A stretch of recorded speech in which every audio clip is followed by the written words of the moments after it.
Good morning, one and all. It is 8:06. That's right. Good morning, one and all. We are back here on Garden America. Thumbs up from Tiger, along with John Bagnasco, Tiger Palafox. I'm Brian Main. You're looking good this morning. Cup of coffee, ready to go as we talk gardening, horticulture, landscape, and sometimes we do drift off the topic just a little bit. But we're happy to be here. We hope you had a good week, and we kicked the weekend off in grand style. John's tanned. Yeah, I always mention every week how tan you are, and that means you've been outside a lot, I would imagine, working in that fabulous estate of yours. Getting things ready, getting ready to put in a rose garden, right? Rose garden, absolutely. We'll be talking a lot about that. The problem is right now I've got 1,400 roses in containers, and if it was just roses in containers and all I had to do was water them, that's fine. But we were talking before the show, what happens to roses in containers? You get weeds, yeah, right? I was talking about the weed problem I have, and I can't get in there because the roses are so tight. I can't get up underneath to pull the weeds out. But you and gave you some don't good want to buy advice. any gloves. I don't want to buy gloves. I want somebody to give me some gloves. But you gave some good advice where you said kind of pull it out of the pot. Well, because I have a lot of roses in containers, I have to actually slide them out of the pot, and that way you can reach under and pull out the weeds. But, this is the time of year, going into fall, all the summer weeds are maturing, and they're putting seeds everywhere. Yeah, you can tell their voice is starting to change. Yeah. Hey, my daughter and granddaughter are visiting from Idaho, from Meridian, Idaho, and they're having a birthday party today, actually. Yeah. But for the first time, and I can't remember how many years, we went to Seaport Village. We picked them up from the airport, stopped at Seaport Village. You tourist, you. And I had to go get a haircut. So I said, if we're going to get, something to eat, we got to do it quick. So we go into Seaport Village, and my daughter's looking at all the restaurants, and she's yelping them. Okay. Each one. So it's a half an hour. And to find the restaurant? To find the restaurant with the correct amount of stars, and it was Sam Burgers, and they were closed. Oh, no. Sandburgers? Sam. Sam. Sam, the cooking guy? Oh, okay. Yeah. Sam, gotcha. Right. Yeah. So anyway, they were closed. So then we picked the next one. We go and sit down, and I said, I'm just going to have a Diet Coke because I'm going to have to go. And then my wife and daughter and granddaughter ordered their meal. And I turned to my daughter, and I said, wait a second. You had COVID, right? Because she just got over COVID a couple weeks ago. And I said, I thought you told me you lost your taste. She goes, well, I did. And I can, what difference does it make what restaurant we went to? She goes, oh, I forgot. It was just a habit. She still doesn't have her so taste? Funny. It's starting to come back. Oh, man. Okay. After 2 weeks. Spent 45 minutes picking the restaurant, and she's not going to be able to taste anything at all. Right, and I could have ordered something if we would have gone to the first place, San Diego Burgers, as soon as we walked in. Yeah. Oh, man, that's funny. Anyway, it's kind of fun having them there. My daughter spent all day merchandising the house. Okay, so we should maybe delve into this just a little bit. The house is full of roses and decorations for a 10-year-old birthday party. Tea party. Tea party. Yeah. Just John's afternoon tea. That's how he gets his house ready. Yeah, it's Downton Abbey. Exactly. Downton Abbey. Every afternoon, this is what John does. How many little girls, John, coming over? I think there's only 5. But then their parents and... Mm-hmm. Yeah. It's more to see the house, the palatial estate. Yeah, exactly. John speaks in terms of the estate. grounds, the back 40. The grounds. The grounds. The east side, the west side. Well, you haven't seen it since we did our video out there, right? No, I haven't. And there was nothing there There was at that nothing, time. no. Yeah. The I kind of long liked border. it that way. Do you have a lime? What did they call it? They call them lime trees, but was it the lime walk? Or do you remember when they used to line up the trees? And they were linden trees. They were right? linden trees, but they called them lime. Yeah, right. And they called that something because every estate had it, and the estate was ranked on the length of their walk, and then the ways that the trees were cut and shaped. Yeah, had to be like perfectly manicured, and it's just funny. Like how did that become a thing to have in your landscape? Just trees in a straight row, parallel lines, right, and then you hedge these trees. You don't even let them grow naturally. You hedge them. How did this become a fad? By the way, my daughter put a little comment on watch it. Facebook. Watch it, fellas. Watch it. Yeah, we're always being monitored, not Yes. just by the online police, but by some of our viewers and listeners.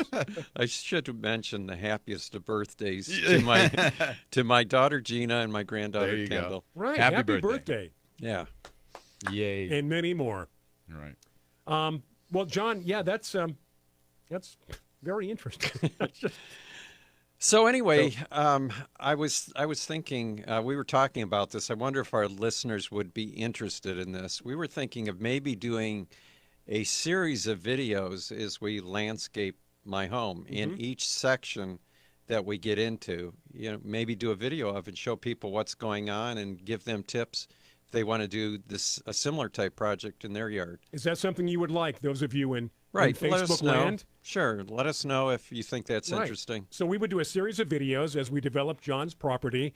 Right. Maybe it's developing the soil. There's 3.5 acres, so there's every Propagating. aspect of gardening will be there. From scratch. Yeah. We start from, because nothing's been done yet. Well, For the other most than part. other than an occasional plant put in the ground here or there. So, yes, if you'd like to see us do a series of videos, we're going to do it anyway. But let us know as far as your involvement and maybe what you'd like to see. Maybe there's something we haven't thought of yet. Right.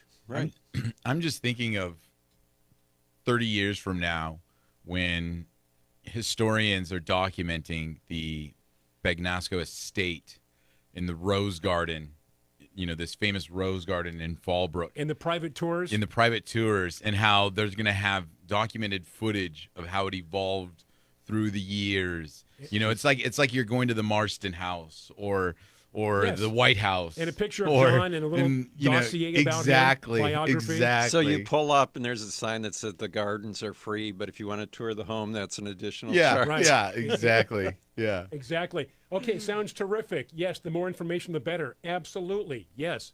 So you do want to see videos. Now, we're not sure when, but fairly soon, and we'll keep you updated. And if you have any ideas, maybe there's something that you've always wanted to learn or something that you don't know how to do, let us know, and we'll pick a topic and we'll do it. Since my daughter's listening too, I should mention this was her idea. Thank you, Gina. Yeah. Well, she is on the staff. She works behind the scenes. Yeah. So that is a good idea, and we will proceed forward with that idea. Yeah, you know what? And if you have, like you said, Brian, if you have any ideas of things you'd like to see. Yeah. I mean, I have what we call the tree pit. I mean, I'd like to turn that into a park area. So we might get tree trimmers out there and just show, from a wild area up to making it a little forested park, maybe. Okay. So, yeah, whatever's on your mind. Okay, Tiger, we have a radio show to do here and a Facebook Live show. Tropical plants are on our mind today, Yeah, right? welcome those on Biz Talk Radio, by the way. So I do want to get to the guest teas, Tiger, for today. Yeah, so it's so fitting John is having a tea party because we're going to be talking with Tatiana from Top Tropicals. And we're going to be talking tropicals, but she also is going to be hitting on hibiscus. And for those of you that don't know, hibiscus is often used in teas. Did you know that? Yeah, I think we talked about that a long time ago. Yeah. I guess my giant hibiscus would make great tea, right, John? Yeah. Well, Not all hibiscus. Yeah, right. Jamaica is. Jamaica is a hibiscus juice. What would you call it, Jamaica? Because it's a cold. Well, it's a concentrate that's made into it. Same as with a lot of sugar. Oh, I love it. A lot of sugar. So good. That's one of my favorites. It is. I love it too. Yeah. So we'll be talking tropicals. We'll be talking hibiscus, some edibles. Out there at Top Tropicals, they have a lot of varieties of mangoes and other things.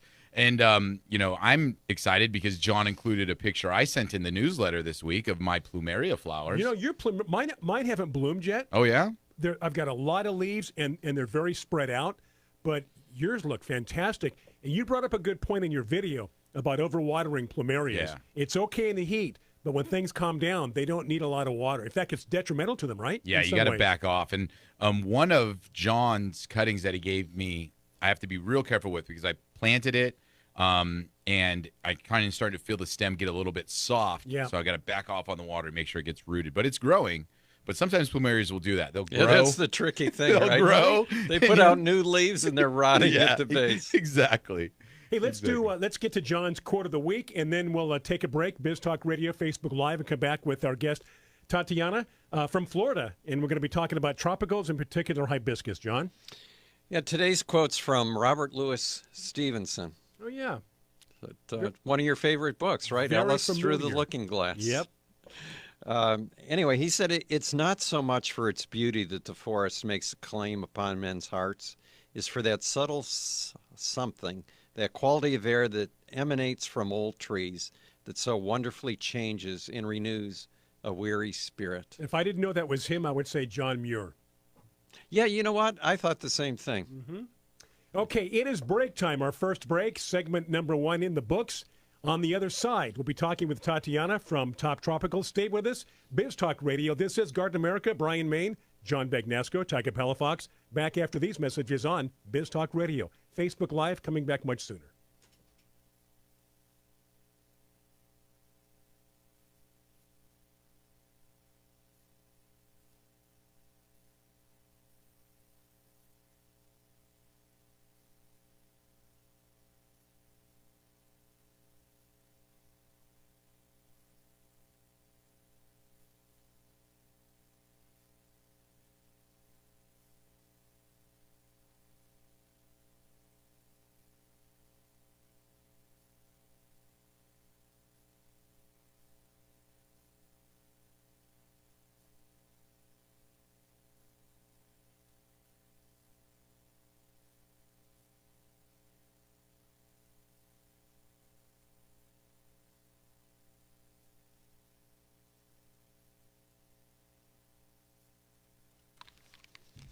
We are back from the break here on Garden America. Happy Saturday morning to you. Hope you had a good week, and we delve into the weekend.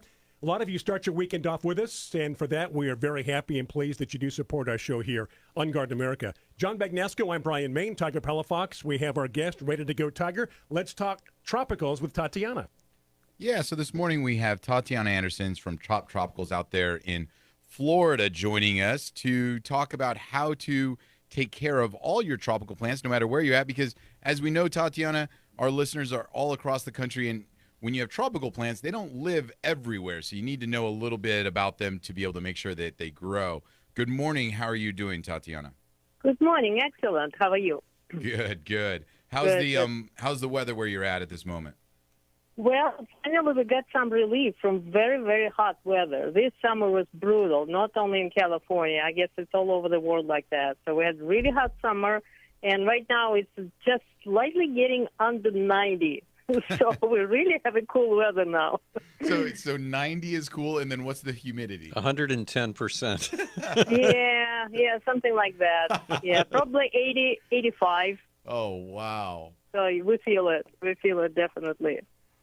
So, I'm sure you get a lot of questions. Top Tropicals, first off, I want to say toptropicals.com is your guys' website because you guys do sell plants online. And because you guys sell plants online, I'm sure you get a lot of questions from all around the country on how to take care of them. And, that's the funny thing is tropical plants, they can only live outside in specific areas. Some people can have them outside for a period of time, then bringing them inside. What are some of the things that people need to recognize if you're buying a tropical plant, as far as where it's from, what you kind of need to know? Right, absolutely. And the first question would be is what temperature this plant likes, because believe it or not, the most important factor for almost every plant is the temperature range. We can't just say, okay, I have 85 today, but what's going to happen in a couple months? So every plant in general, not only tropicals, they all have temperature range where they're happy and temperature range when they actively grow. So tropical plants grow between 65 and 90 degrees. This is their thriving, active growth temperature.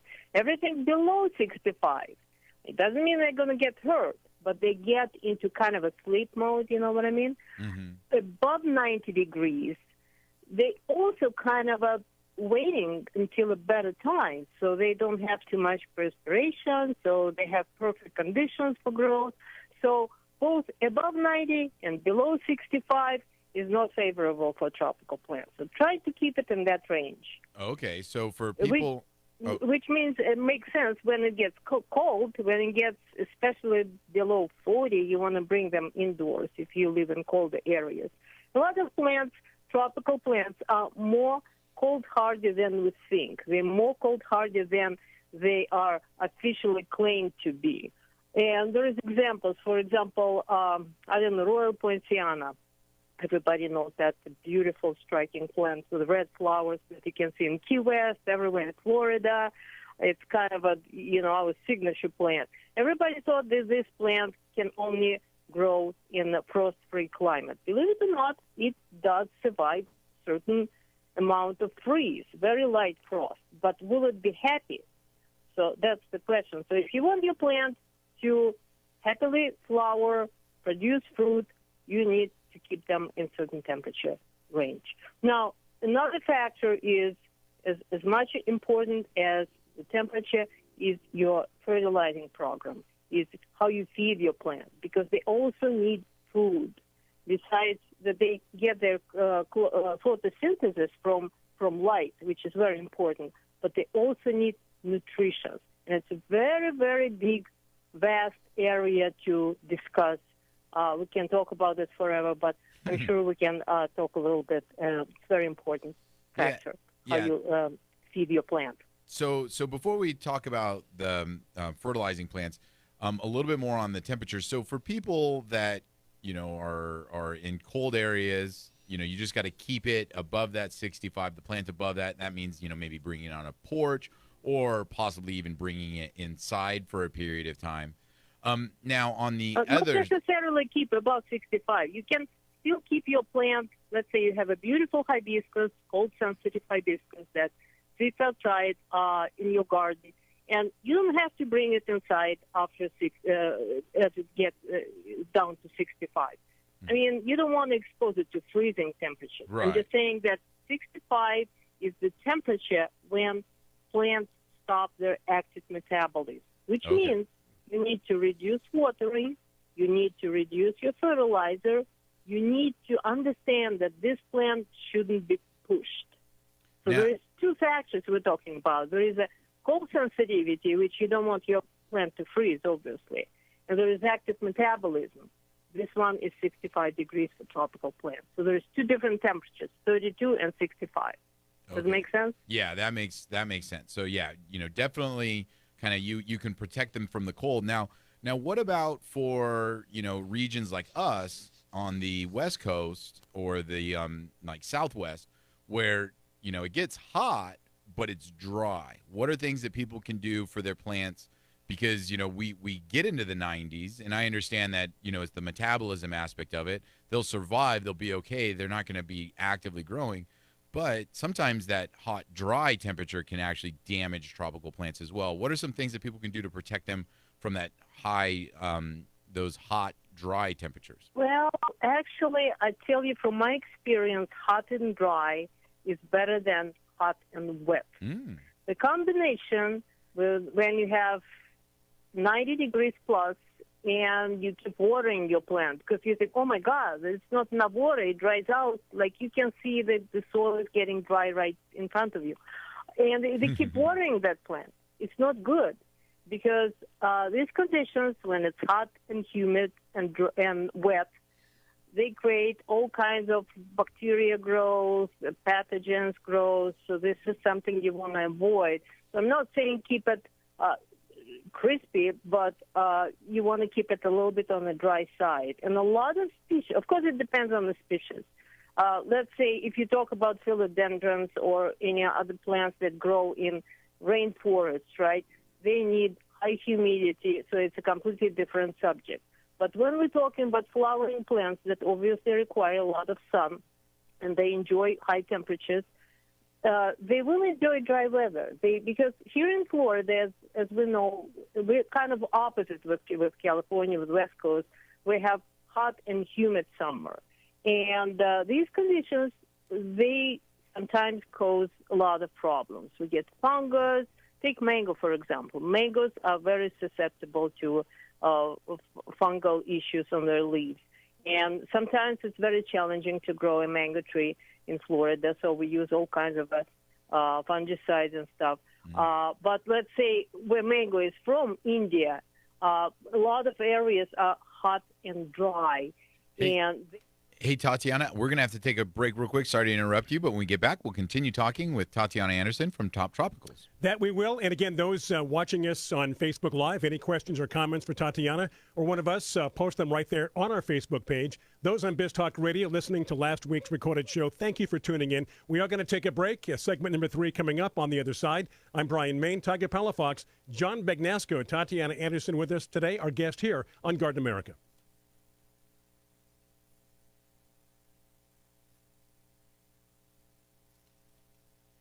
And just like that, on Facebook Live, we are back. We're also back on Biz Talk Radio. And I do want to take this time for those on Biz Talk Radio and thank our sponsors, those who support this show, and those who keep us on the air nationally on Biz Talk Radio. Talking tropicals today, Tatiana Anderson. And we continue. Had to interrupt Tiger before the break, but we're back again. Tatiana in India. Yeah, she was discussing. In India. I'm back to Florida and to West Coast. Yeah, so you were talking mangoes in India. Plants that they enjoy hot weather, and sometimes it's better keep it dry when it's too hot. Don't get it crispy. Don't get it too dry. It's not a cactus, okay? But you want to water it a little bit, but don't overwater, because you may notice, and a lot of gardeners who are in tropical plants, they notice that when it's hot, you keep watering plants and it stays wet. And it's kind of confusing. Why is that? It's supposed to drink more, right? It's hot. They should be thirsty.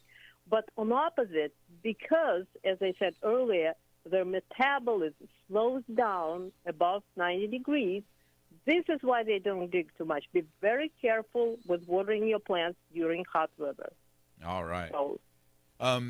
So that leads me into, you had mentioned fertilizer, because, the watering, there's ways to combat that with also fertilizer as well, because if you take proper nutrient care of your plants, they can handle these extremes a little bit better, right? They can handle the cold, they can handle the heat, they're going to be able to absorb more water when they kind of need it. So, tropicals are kind of specific when it comes to fertilizers. Well, what are your tips when it comes to nutrient? Right, that's exactly right. When your plant is well fed, that means it's going to be healthy. And when the plant is healthy, it's going to take all kinds of stresses much easier. So it will have deeper roots. It will survive colder temperatures, hotter temperatures. It will drink more water. And overall, like you said, the metabolism will be much faster, much better. So the plant will be happy.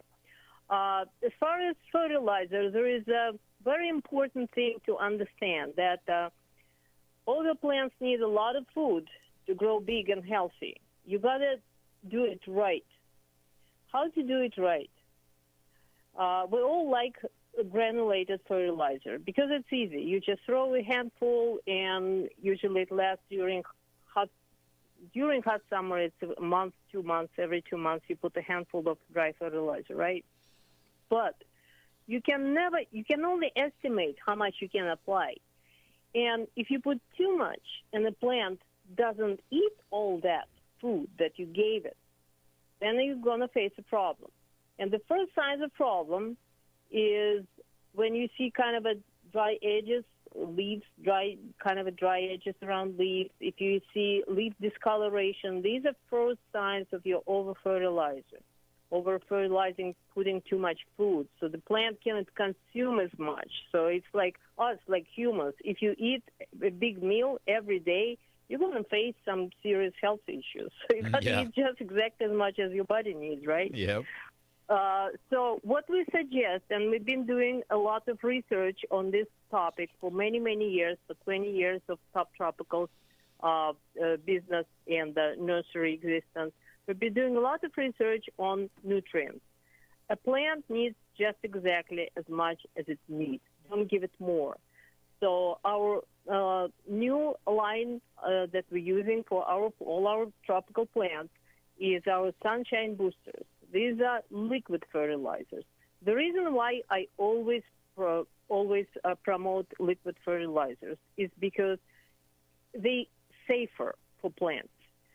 You cannot overdose, especially if they're amino acid based. In this case, Sunshine Boosters, they are natural, organic fertilizers, the amino acid based, and as we know, amino acids is the base of life, of animals and plant world. It's all amino acids. So when you use liquid fertilizers, especially with sunshine boosters, it's safe to use every single day with every watering. And what happens, for example, in winter, when obviously you need to reduce watering, as we mentioned before, right? You need to reduce watering. But if you add that scientifically balanced fertilizer with every watering, then you will be reducing fertilizer as well. So you water less frequently, and the food comes less frequently. So the plant gets just as much as it needs. So this is the main point. Be careful with fertilizer. Only during hot weather you can use dry fertilizers, even granulated slow release or smart release, as we call it. Be very careful with them. But with fertilizers, even though it seems like it's a lot of work of mixing, but for example, with sunshine boosters, it's very easy. It's a very economical use. One bottle will last you many months, maybe a year. So always look into that. We even created the website, sunshineboosters.com, especially to help customers, to help people who grow tropical plants to understand the nutrition science, how to do it right. Hey, and I think that we got a question from Actually, one we of got our... 3 questions. Yeah. Yeah. Actually, we have 4 questions. Uh-oh. Questions are coming from all over the country for Tatiana. Okay, let's hit the first one. Yeah, we'll start with Julio here, Tatiana, and he writes, I have a mango tree in the leaf, I think, are black. What can I do to get rid of the spots on the mango tree leaf? So I think he's having some black spot issues on his mango tree leaf. Could this be something like what you were talking about in terms of the watering and the diseases? Well, first of all, my question would be, where are you located? But regardless, I'd say there is 2 issues that we can possibly face here. Like, correct, you said it might be one of the cases. If it's just a black spot, it could be fungal issue, and it can be treated by different kinds of fungicides. Copper is one of them. It's widely available from Home Depot or any garden store. Copper fungicide, but pretty much try to reduce, if it's possible, try not to get water on the leaves. I mean, I don't know, again, the conditions where this tree grows, but if it's in a pot, and try not to get it exposed to daily rains if it's possible, that's the main cause. That's if it's a spot. Now, if the leaves are drying out, there could be also different reasons, but one of them could be over-fertilizing. Another one could be underwatering. Sometimes people just don't give mango trees enough water. Even though we all know, mango growers, we know that mango tree is very tough. It doesn't require a lot of watering. It can survive even periods of drought. But when your mango is establishing, it needs regular irrigation. You need to provide adequate amount of water. And you brought up a great point. I think a lot of people think that tropicals can just tolerate a lot of water on their foliage because they think, oh, it's, from a humid environment, it rains all the time. They like getting washed off. And no, that can actually create a lot of disease problems based on where you're at because, where they're native to, the rainwater is different than, hose water, and then B, their soil and they're acclimated for that. Now we have another question here, Tatiana, and this one's about hibiscus. And this one's here. I think this is one of Tatiana's neighbors because she's in Fort Myers. In Fort Myers, Yeah, and she says she's got a hibiscus in full sun, but does that mean it can take our full, intense all-day sun or just 6 to 8 hours of sun? Yeah, how much sunshine? And so what is full sun for a hibiscus? Yes, absolutely. Hibiscus is one of those plants that can take 25 hours of sun every day. It's one of those plants. Some plants don't like too much, and some of them, you look at them and they get kind of a green, yellowish because it's too much light. But hibiscus, yes, absolutely, you can keep it full sun. Does it take shade? Yes, it will take even light shade. but it's not going to bloom for you too much. So that try is one to of the give provide and more takes, light. right? Yeah, they look beautiful and green and big, healthy leaves, and no but flowers. no flowers. Absolutely. Hey, Yeah, we have this time is what for- happens when you grow hibiscus as a house plant, which I did when back in Russia, where I'm from originally. I had a big collection of house plants, and one of them was my favorite hibiscus plant. Wow. It was just a regular red flower, but I thought it was something super exotic back then, of Yeah, course. well, in Russia, And I that tell is you what, exotic. it was just big, beautiful green leaves. And I thought that's what hibiscus is about. I didn't even know there would be a flower. It was 100 years ago. That's awesome. Hey, we're going to have to take a break right now, Tatiana. When we get back, we'll continue answering some questions that we're seeing come across the Facebook feed.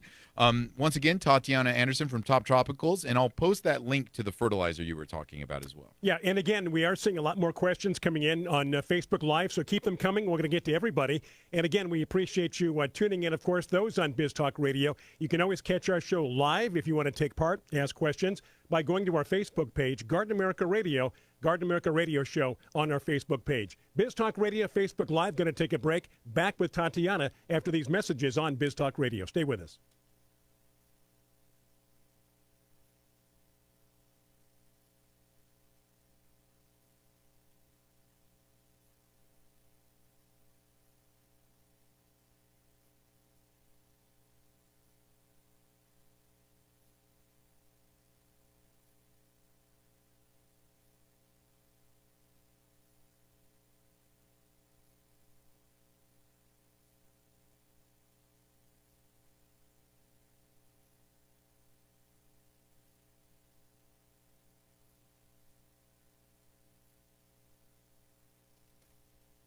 All righty, having a good time here on Garden America. It's our Facebook Live show. It's our Biz Talk Radio show. Speaking of Biz Talk Radio, tuned in right now, this is the last segment of hour number one. You've got news coming up, top of the hour, then we're back at 6 minutes after. And for the rest of us tuned in on Facebook, we just keep on rolling right along here. Lots of questions for Tatiana Tiger as we get right back to it. Hey, quickly before we get back to the questions, I wanted to mention for people in California especially, it's very difficult to bring certain plants in from other states because of the soil that they're grown in. Yeah.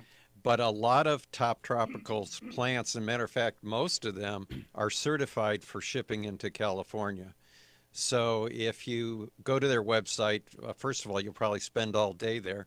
Yeah. Like 25 hours, like Tatiana says. But, at least you can be happy that most of what you see you'll be able to get if you're in California. Yeah, Yes, absolutely. And I tell you what, the certification every year it gets more and more difficult. And since last year, we started to accompany every order with phyto certificates. Oh. Every order goes to California. Besides just being a California certified nursery, we also add the phyto certificate to every order. Great. So it's the best quality we can offer, but sometimes the regulations are just a little bit crazy. Yeah, and I want to hit on that subject, but I want to answer. I wanted to get an answer for one of our listeners, Scott, before we expand more on that. So from Scott, it says, my desert rose is yellow at the tips, but green the rest of the leaves. The yellowing is not brittle, and he's in Pennsylvania. So Desert rose is an adenium. Right. Right. Right. I'm looking into possibly overwatering here and maybe lack of light. Because sometimes too much water symptoms look like dry, like over drying, like it's too much, it's too little water. But unfortunately, that can be the case, and especially in combination with low light, it can cause this kind of a symptom: yellowing leaves on the edge. And also remember that the desert roses are also heavy feeders, but you got to be careful to pick certain type of fertilizer. Don't give it like a regular balanced one. It has to be something like 25-20. So you don't, and especially important, don't put any fertilizer on the caudex, only on the soil, or leaves a little bit if it's liquid fertilizer. but don't put anything on the caudex. So the caudex is the swollen stem of the adenium. Right. So some people might call it the trunk. or the base. Right, yeah. So no fertilizer on that. Good to know. Did we get Kim's question? I think Kim had a comment about how she has some Plumerias, right? Right, she's in Arizona. She's in Arizona, and how she moves them onto her porch for the winter. And, that's a good way to take care of the Plumerias as it gets too cold. Just not letting those stems freeze or get any kind of damage from cold. A lot of times moving tropicals, if you're in not a severe cold area, it could be something as simple as getting it a little closer to the house or a protected area so you don't have direct frost on the plants. And that was her question, is whether she should bring it in the house to make sure it doesn't freeze, or if she can just put it up next to the house during the winter. Well, the temperature itself, it may not affect as much as duration. So let's say if you have a half hour of slightly above freezing, it's probably not a problem. But if you have 7-8 hours, the whole night stays cold around freezing temperature, that's probably dangerous. You want to bring it in. So it's a duration, not just the temperature itself. Yeah, that's a good point, because sometimes, and then even the consecutive frost, right? Like, one day it might be 2 hours, and then the next night it's another 2 hours. And if it's a sequence of evenings, then, that's going to... It builds up that cold stress on the plant. That's absolutely right. And then you have another thing, remember, there is also a factor, it's called wind chill. So this is why people bring it inside, even if it's not in the house, but inside of enclosure, so you don't get wind chill. So your actual temperature, let's say 34, it's not freezing yet, but if you put it outside in the garden and with the wind chill, it can be at 29 easily. Got it. So it's a good point to keep it kind of enclosed, at least under some kind of a canopy or inside the porch. And Plumeria go dormant in the winter, so especially in Tucson, make sure that you stop watering in the winter because the plant's not growing at all. Yeah, you don't want to rot exactly. it out. Plants don't like the tropical plants don't like combination, cold and wet. Avoid this combination. Keep it dry when it's cold. When I look at the nurseries, when they try to use irrigation for cold protection, it's heartbreaking, because I know of course it depends on the species, but sensitive tropical species don't like combination cold and wet. It's better keep them dry when it's cold. And I want to kind of go back to the idea of getting plants from maybe just Florida as a whole. Here in California, I know that a lot of nurseries, box stores will get materials shipped from Florida and then sell it here. And I know you do the same thing across the country, as shipping plants. What do you suggest for some people that know their plants are coming from an area like you, where it is warmer, maybe a bit more humid, to acclimate the plants to where they are? Any tips on bringing those plants home and what you should do? Acclimating, it's a very good question, actually, because sometimes people get a plant out of the box, mail order, and they plant it immediately in the ground, and they think it's gonna just start growing.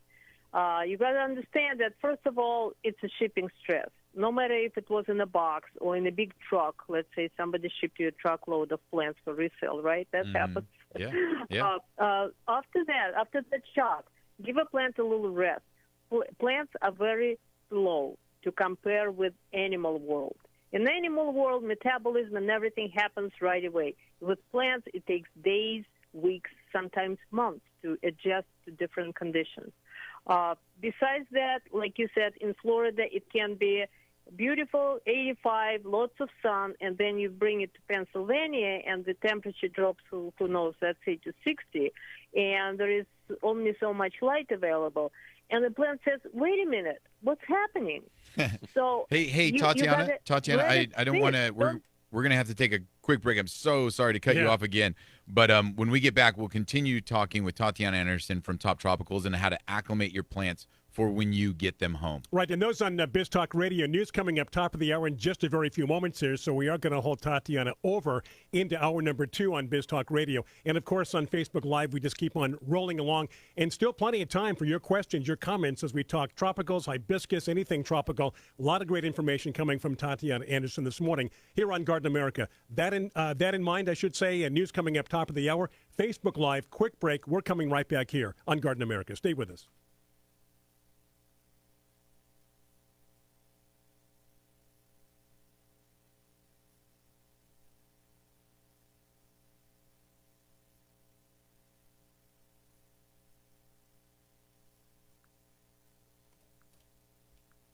All righty, back here on Garden America, those on Biz Talk Radio, 6 minutes after the hour if you're keeping track of time. And this is hour number 2. On Facebook Live, it is one long live video here on Facebook Live, and a great topic this morning. Good questions, good comments. This is what we like as we continue our conversation, holding Tatiana Anderson over, Tiger, with more information on tropicals. Yeah, and so sorry again to cut you off going into break, but Tatiana, you were expanding on when you get your plants home, you know, some of the unboxing techniques or what you suggest when you get them home to your house. All right, so you got your plant mail order. You open the box, of course, follow instructions. It's all obvious. Carefully take the plant out, plant it.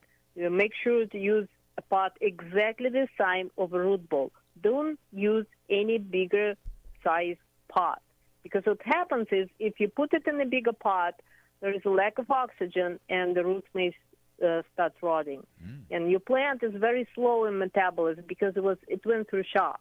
So it needs some slow time. Just put it exactly in the size of a pot that you see the root ball is. Okay, that's number 1. Number 2, don't overwater. Water it once.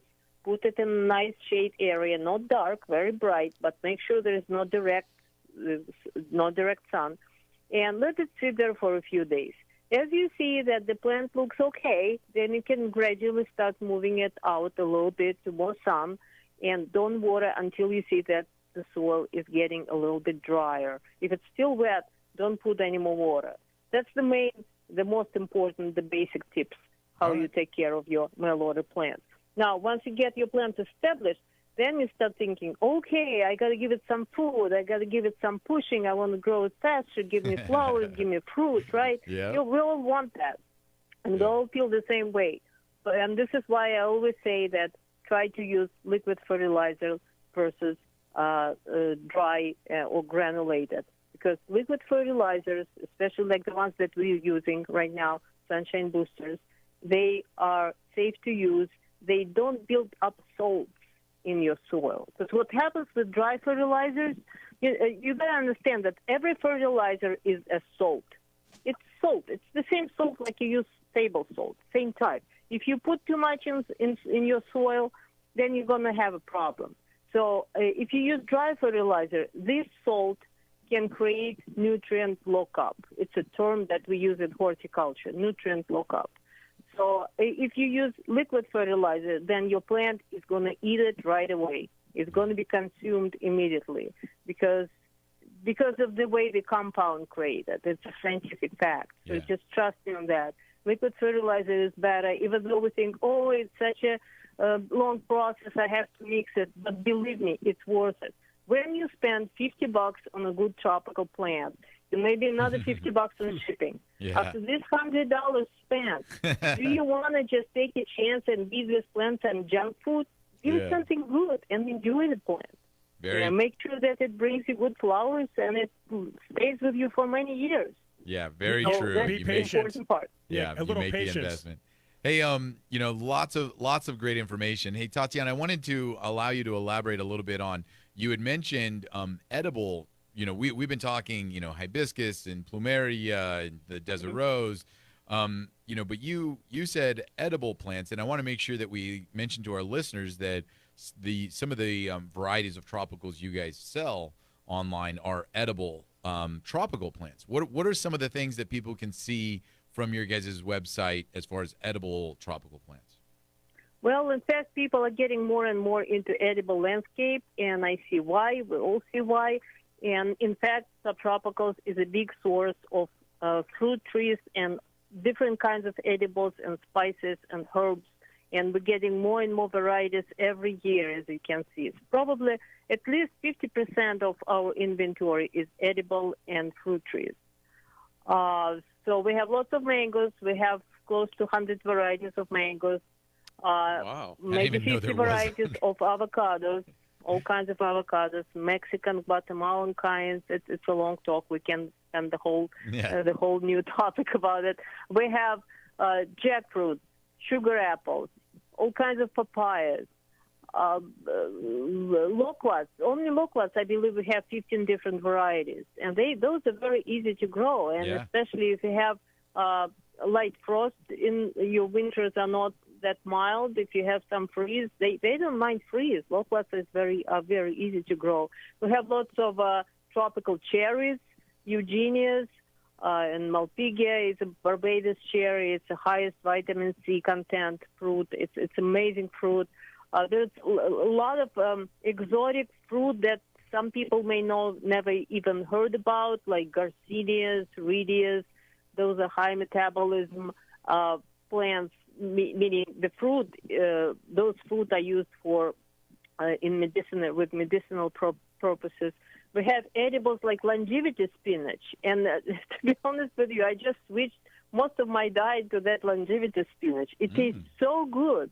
I didn't realize it. I've been growing this plant for several years, and now that I happen to have 2 extra pots, I said, oh, my God, I got so much of that stuff, so what are we going to do? Let me try it.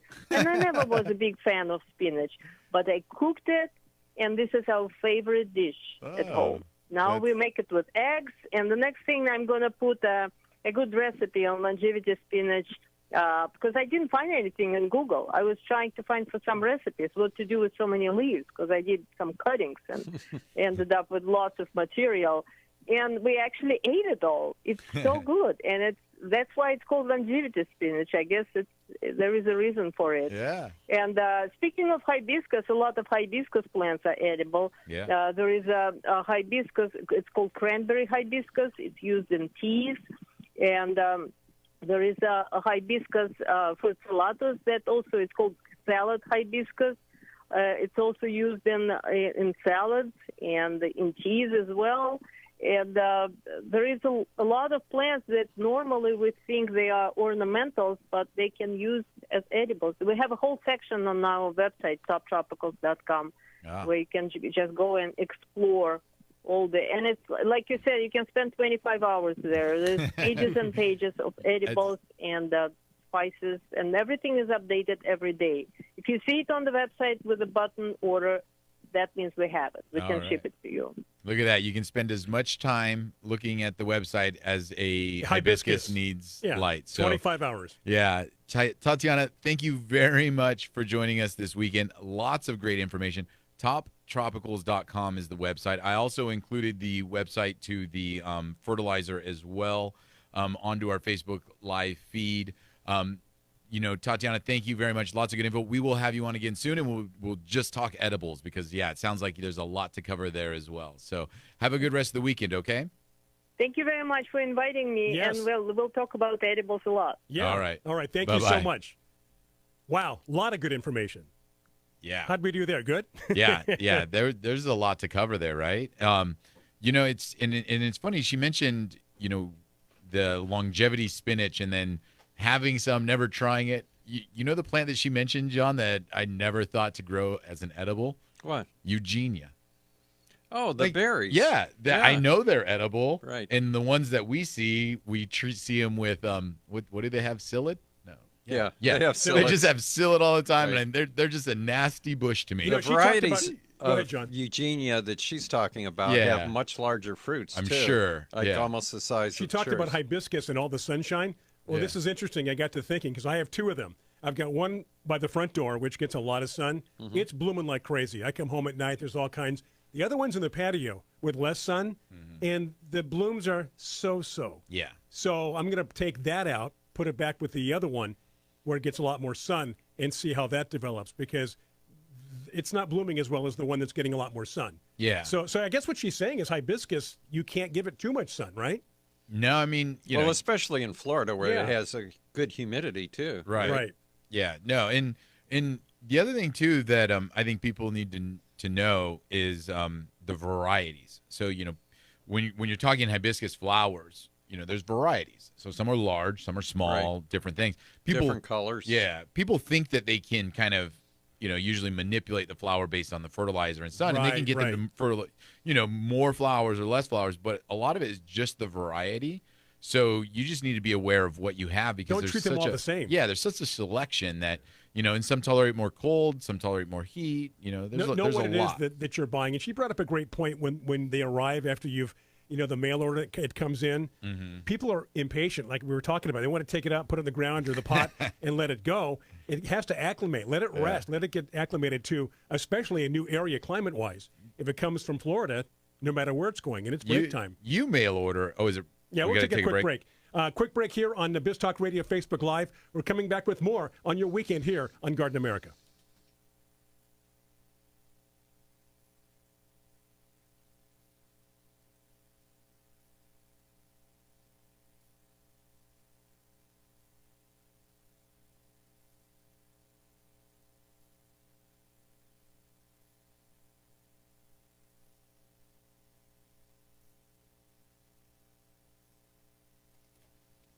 Yes, indeed, we are back having a good time. Great information. I want to thank Tatiana Anderson from Top Tropicals in Florida for all that tropical information. And again, Tiger's got the website posted on our Facebook page, along with the fertilizer too as well, right? Correct. Okay. Exactly. You know what I learned from Tatiana?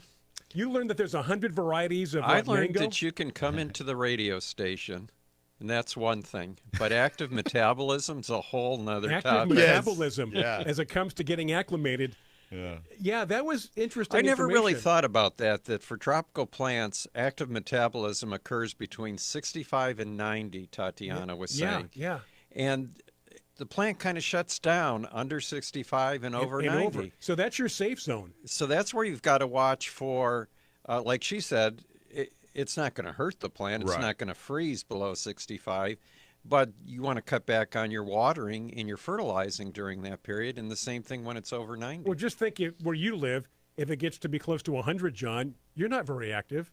You can still get around, and you can still you're live, still alive. But you're going to be kind of And then under 65, Hey, John, we were mentioning online plant orders and getting them home, and Brian mentioned, first thing you want to do is get them home and plant them. You're excited. Right. And you're a big online plant buyer. Oh, yeah, for sure. Is there any plant that you bought and you knew you were wrong because you were just so excited you got it out of the box, you planted it, and it died, and you knew you kind of sped the process too quickly? Or it didn't look good? Well, the problem or do you that I have is that I fertilize everything as soon as I get it. Oh, do you? Okay. Yeah. And I really should wait. Yeah.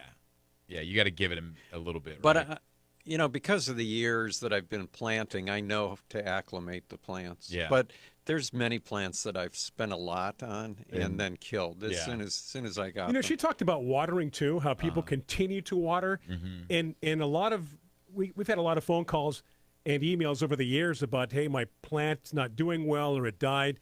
And a lot of it has to do with overwatering. It's okay to let your soil dry out a little bit. Well, and even when the plant is showing stress. So I had mentioned I was working a lot up in Temecula the past couple of weeks, and we installed this brand new landscape, and there was some salvia that we installed. And it's hot up there, too. It's 102, 105. Right. And we installed, and I can't remember the exact variety, but it wasn't Salvia leucantha. It was something more like a Gradii? Like what are those ones that are more like May Night and they're not like maybe like they're more of a hybrid salvia. Okay, yeah, like the gray guys. And we planted them. I know the crew did a good job planting them. They watered them right when they planted them. 2 days later, we went back and the foliage was just toast, just absolute toast. In 2 days. It was just stems left. And all the prep was good. All the prep was good. And I checked the base because the guy was like, these aren't getting any water. And I was like, okay, let me check it out. So I pulled the mulch away from the base. I put my hands down in the soil where the root ball is, 100% damp, even to the point of almost maybe too much water because I know the soil also retained a lot of moisture. And then they put mulch on top. And I said, hey, I know that they don't look good, but they're getting the water. This is just because it's hot and dry wind Right. that when we transplanted them, they went through a bit of shock. Yeah. And you know what? I'm going to say give them a week, and they're going to perk back up. They'll put out new leaves, and they'll be fine. And, that's what sometimes happens. Sure. You people know? panic right away. Yeah, and then they start dumping more water. Yeah, and like great advice. Give it a week to see how it looks after that, because sometimes we give plants way too much attention. It's like, hey, leave me alone. Whoa, Yeah. what are you, a stalker?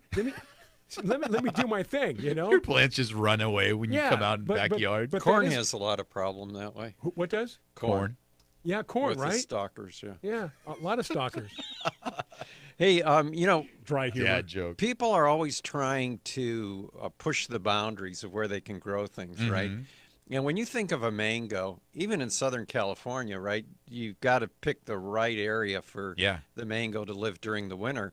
But people may not be aware that Top Tropicals has a line of what they call condo mangoes. And they're mangoes that only grow 6 to 9 feet tall. Oh, perfect. Period. Wow. So you can grow them in a container, and they'll fruit in a container. But if you're in an area where it is going to freeze, like Kim in Tucson was talking about, bring it in the winter. And 6 then to 9 feet, you say? Yeah. That's great, because a lot of people want to know, hey, I want this plant or that plant or a hedge or a tree, but it only grows a certain height. Yeah. Well, there you go. And you can still, it'll still give Like you could grow a mango love at your house Absolutely. on the patio, and it would do fine. Now, how much sun?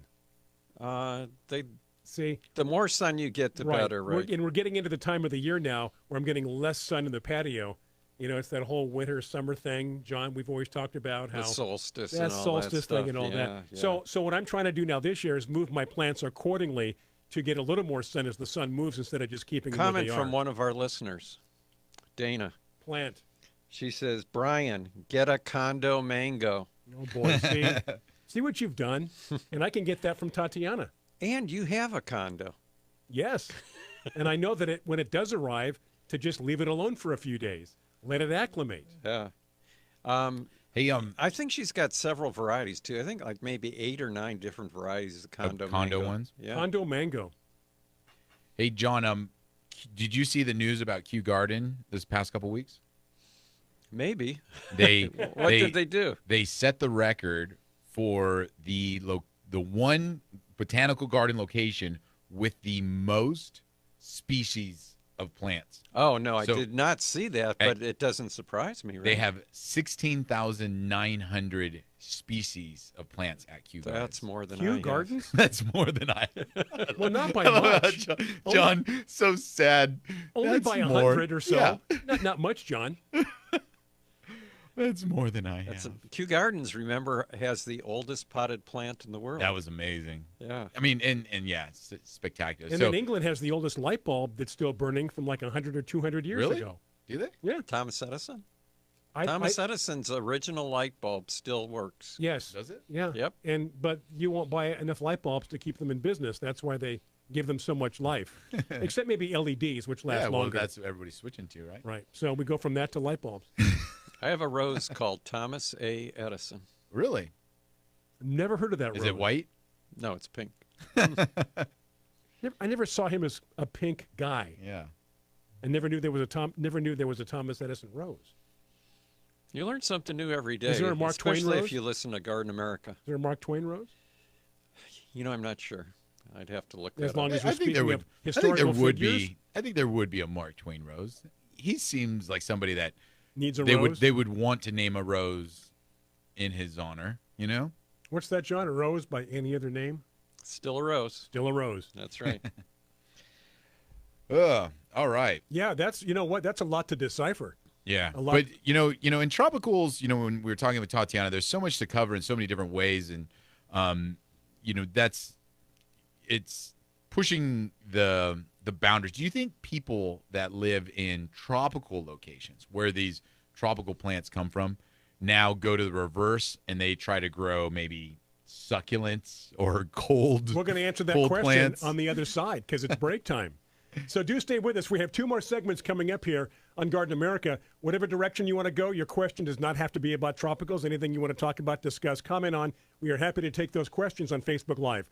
I'm Brian Main, Tiger Palafox, John Bagnasco. Going to take a break. Back after these messages on Biz Talk Radio.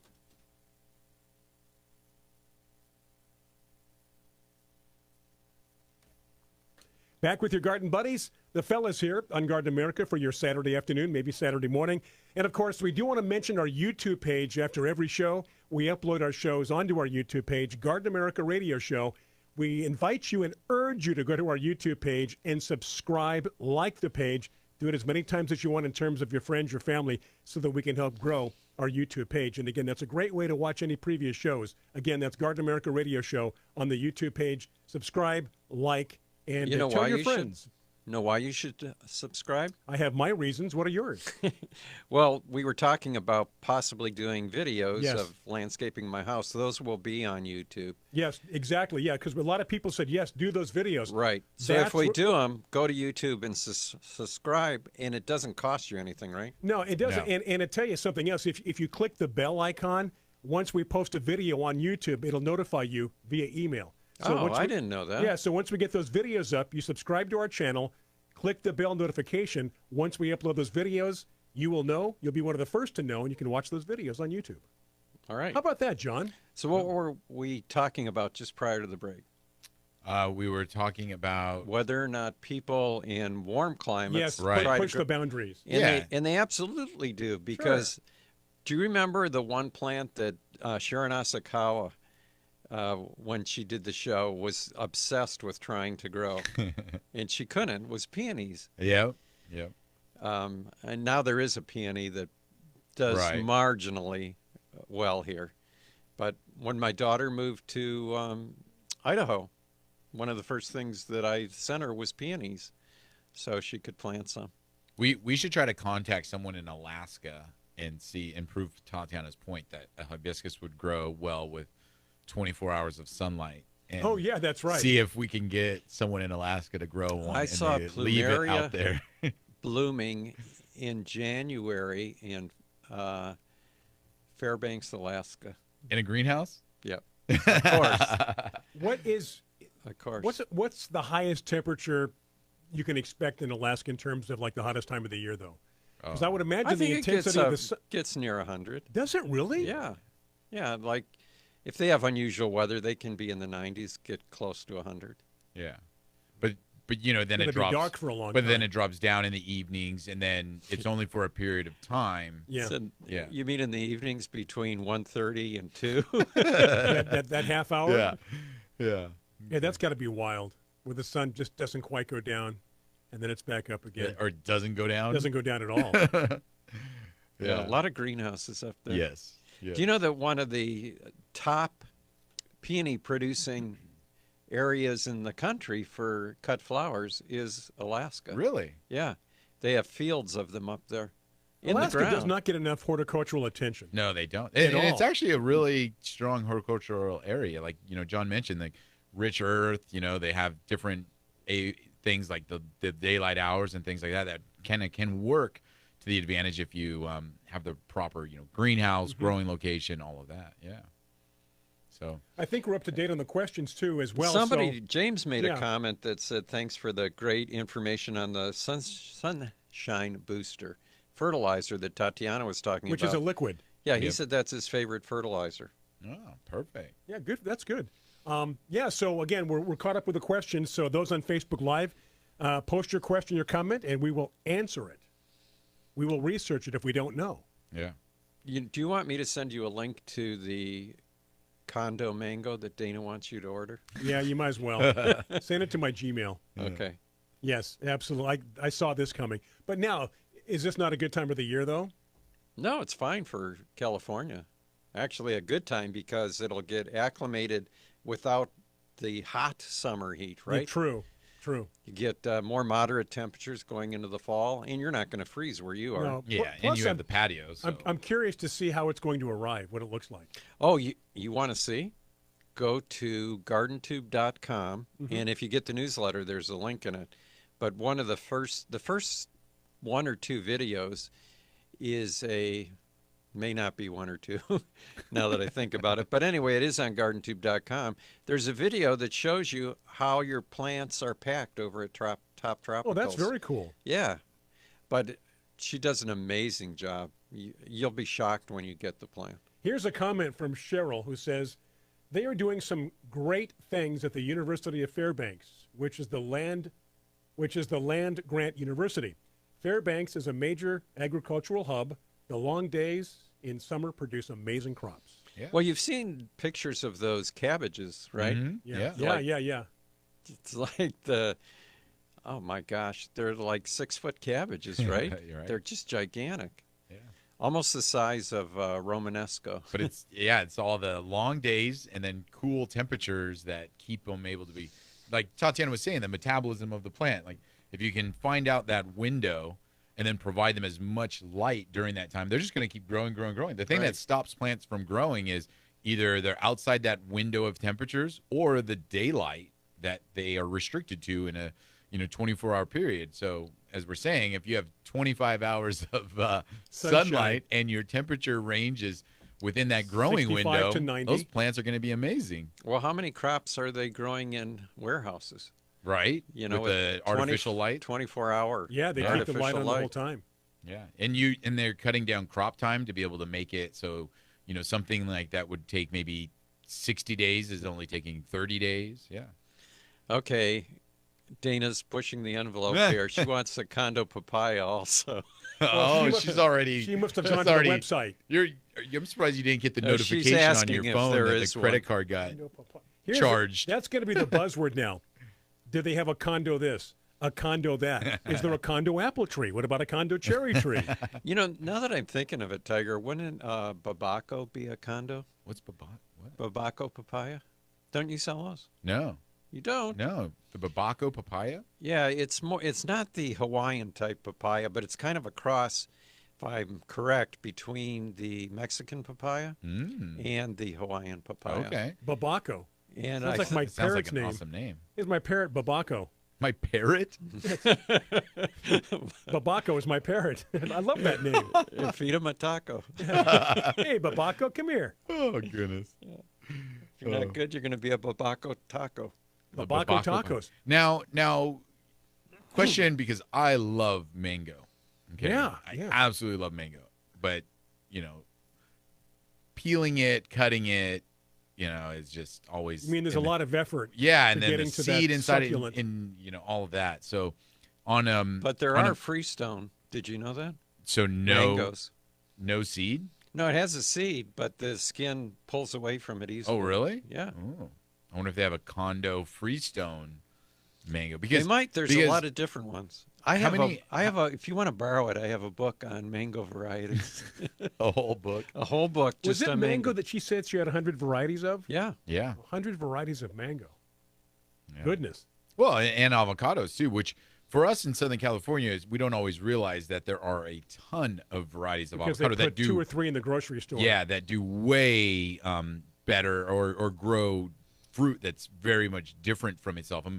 It was funny. Somebody brought in a very glossy sheen avocado, and I think it was a Stewart avocado, but people are so used to the Haas and Where the other one. Fuerte. the Fuerte Yeah, exactly, avocado, Fuerte. that have, the Haas is that black kind of dull sheen, and then the Fuerte is the green, little glossy, little glossy. Are sheen those the easiest to harvest and go to to market? ship? No. To ship?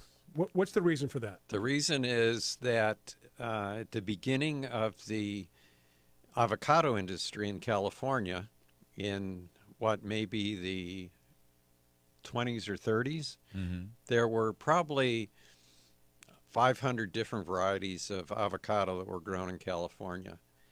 And the industry got together and said, we need to decide what an avocado is. And they picked Haas because of its adaptability and its flavor. And they said, all right, this is an avocado.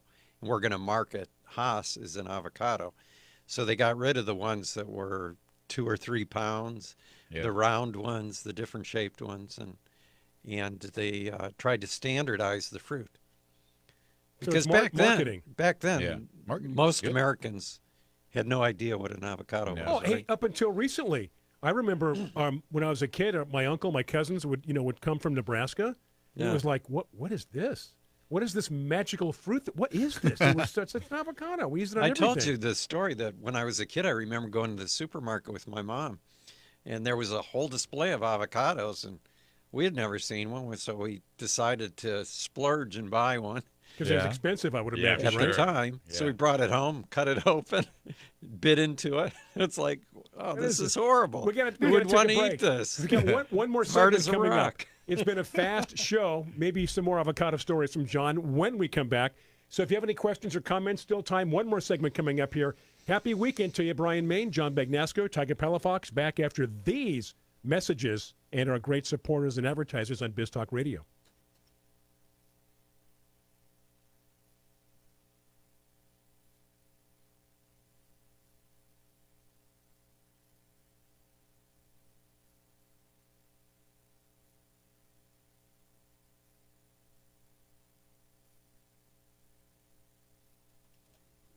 Okay, we are back with our final segment. A lot of people are applauding right now. Where'd the time go? Other people are like, no, we want more. We want more. Again, go to our YouTube page, subscribe. You can also, we'll be doing a podcast here very soon as well. Lots of ways to hear us on a lot of different platforms. Also, gardenamerica.com, which gives you a link to all these places where you can see our shows. Right? Yeah. Yeah, we're trying to Make it easy. consolidate it all for everyone so Hey, it's but easy to find great gardening information. Do we have enough people who are subscribing to our newsletter? Right. We've got a lot of more. people from out of state, California, that is. Do you know what? There's no limit.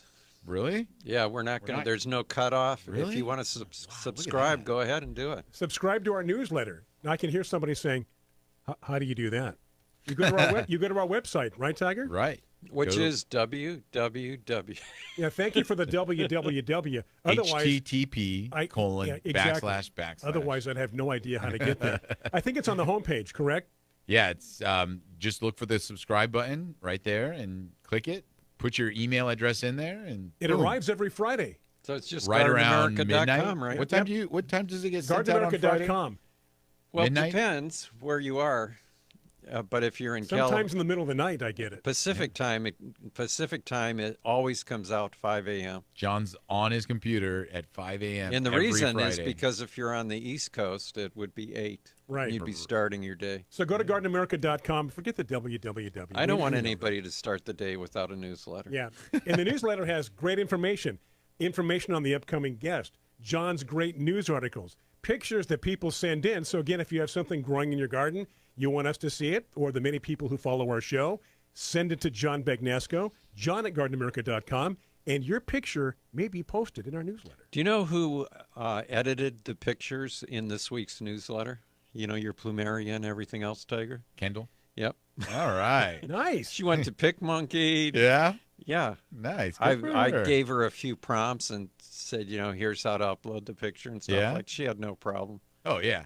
They're She just probably born does. into She that kind could of have stuff. probably wrote the newsletter for you. Well, Yeah, she she's wanted a to post a video on our YouTube Yeah, channel. she Let's do a should. video Yeah. and post it.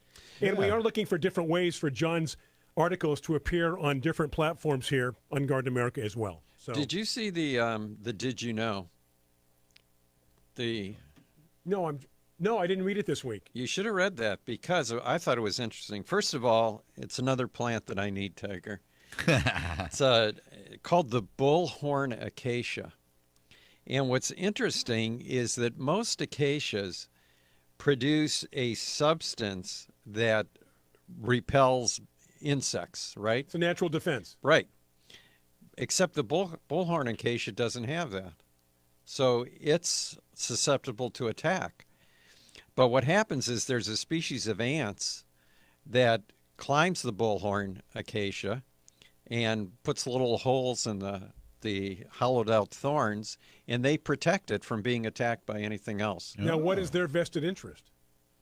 Well, their vested interest is that they can get food and things from the acacia. Okay. How about that? Yeah. Smart. And if you go to gardentube.com, this is one of the very first videos up there. There's a woman talking about the relationship. There's several acacias that do this, but between the ants and the acacias. And she was talking, there was a story about a professor who went to the tropics and was doing a video underneath one of these acacia trees and dropped something and went to pick it up and hit the tree. Ooh. So the ants thought that the tree was under attack.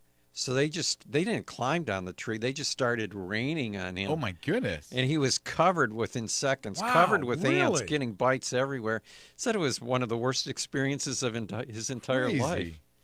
Those ants, I'll tell you. You're smart. But they'll do that with animals, anything that comes near the tree, just to protect them.